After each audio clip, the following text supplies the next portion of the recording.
Hello coders, welcome to the React Hook series. நம்ம இந்த வீடியோல பார்க்க போற hook useId.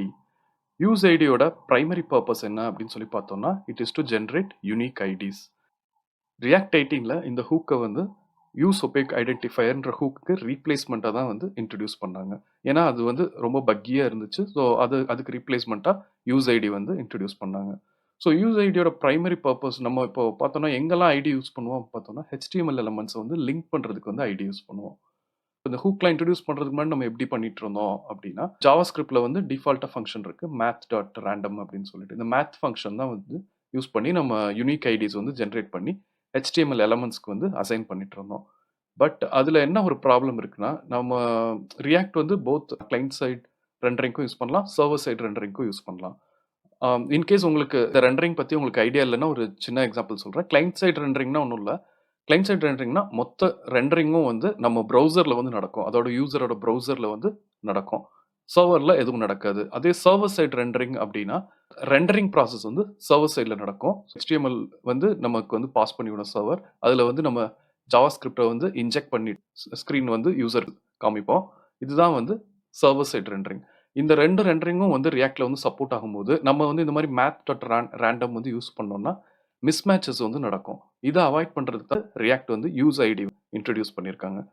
இப்போ பார்த்தீங்கன்னா இதோட ஃபார்மட் வந்து எப்படி இருக்கும்னா இதுல வந்து ஒரு கோலன் வச்சுட்டு ஒரு நம்பர் மாதிரி இந்த யூனிக் ஐடி வந்து ஜென்ரேட் ஆகும். அது எப்படி ஜென்ரேட் ஆகுதுன்னு நம்ம கோட்ல வந்து பார்க்கலாம். இது சின்டாக்ஸ் வந்து பார்த்தீங்கன்னா useId அப்படின்னு சொல்லிட்டு நம்ம யூஸ் பண்ணணும். நம்ம எந்த பராம்ஸும் பாஸ் பண்ண வேண்டியதில்லை.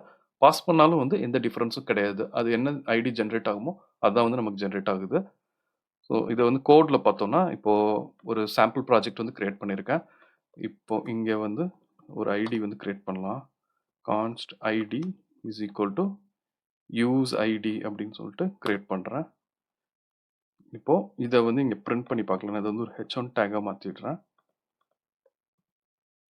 சாரி, h1 மாத்திட்டு இதை வந்து பிரிண்ட் பண்றேன்.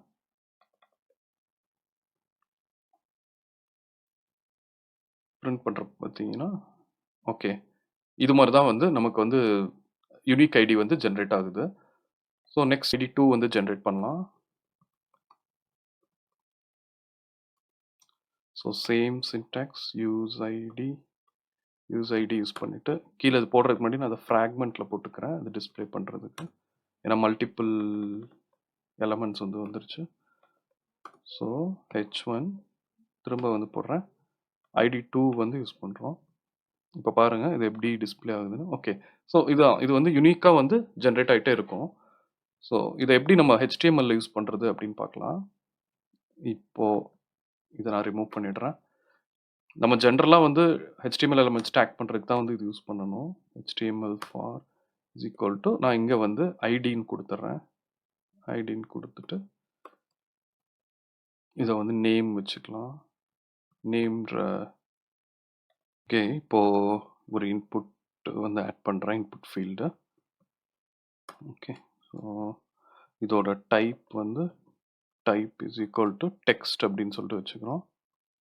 டெக்ஸ்ட்னு வச்சுட்டு இப்போ இது ரெண்டையும் வந்து லிங்க் பண்ணுறதுக்கு இந்த ஐடி வந்து நம்ம யூஸ் பண்ணுறோம். ஓகே, ஸோ நம்ம ஆல்ரெடி வந்து ஐடி வந்து கொடுத்துருக்கோம்ல, அதை யூஸ் பண்ணோம்னா இப்போ யூஐயில் வந்து பார்த்தோம்னா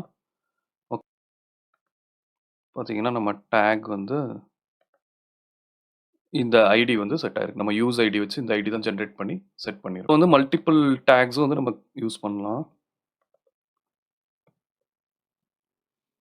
ஐடி 2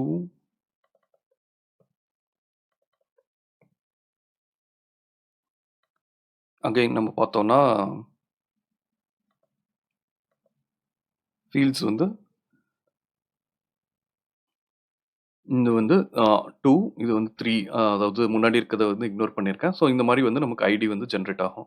சம் கேசஸில் இப்போ நம்ம அப்ளிகேஷன் ரொம்ப காம்ப்ளெக்ஸாக இருக்குது அப்படின்னு நம்ம நிறைய ஃபீல்ட்ஸ் யூஸ் பண்ணுறோம் அப்படின்னா நம்ம தனித்தனியாக ஐடி ஜென்ரேட் பண்ண வேண்டியதில்லை.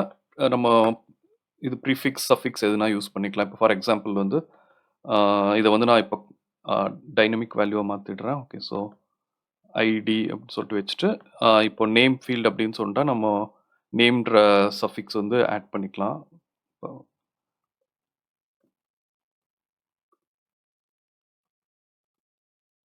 ஓகே, ஐடி வந்து நம்ம நேம் அப்படின்னு சொல்லிட்டு கொடுத்துட்டோம். ஸோ அப்போ வந்து நம்ம த்ரூ அவுட் அப்ளிகேஷன் வந்து ஒரு சிங்கிள் ஐடி மட்டும் ஜென்ரேட் பண்ணி அதை வந்து யூஸ் பண்ணிக்கலாம். இப்போ நம்ம நேம் ஃபீல்ட் கொடுத்துருக்கோம். அதே மாதிரி இப்போ இன்னொரு ஐடி ஜென்ரேட் பண்ணாம இங்க வந்துட்டு இது ஏஜ் அப்படின்னு வச்சுக்கலாம். அப்போ ஏஜ் அப்படின்னு கொடுத்துட்டு ஸோ இந்த மாதிரி நம்ம யூஸ் பண்ணோம்னா ஒரு அப்ளிகேஷன் ஃபுல்லாமே ஒரு யூனிக் ஐடி ஜென்ரேட் பண்ணிட்டு நம்ம அந்தந்த ஃபீல்ட்ஸ்க்கு ஏற்ற மாதிரி டேக் பண்ணிக்கலாம். ஓகே. ஸோ இப்போ பார்த்தீங்கன்னா நமக்கு வந்து நேம் அப்படின்னு சொல்லிட்டு ஜென்ரேட் ஆயிருக்கு. ஸோ அகைன் நான் இது சொன்ன மாதிரி இது வந்து நம்ம எதுக்கு பண்றோம்னா, இந்த ஐடிஸ் வந்து போத் கிளையன்ட் சைட் ரெண்டரிங்லயும், சர்வர் சைட் ரெண்டரிங்லயும் மேட்ச் ஆகணும் அப்படின்றதுக்காண்டி பண்றோம். ரியாக்ட் இந்த ஹூக் இன்ட்ரோடியூஸ் பண்ண பர்ப்பஸும் வந்து அதுதான். ஓகே.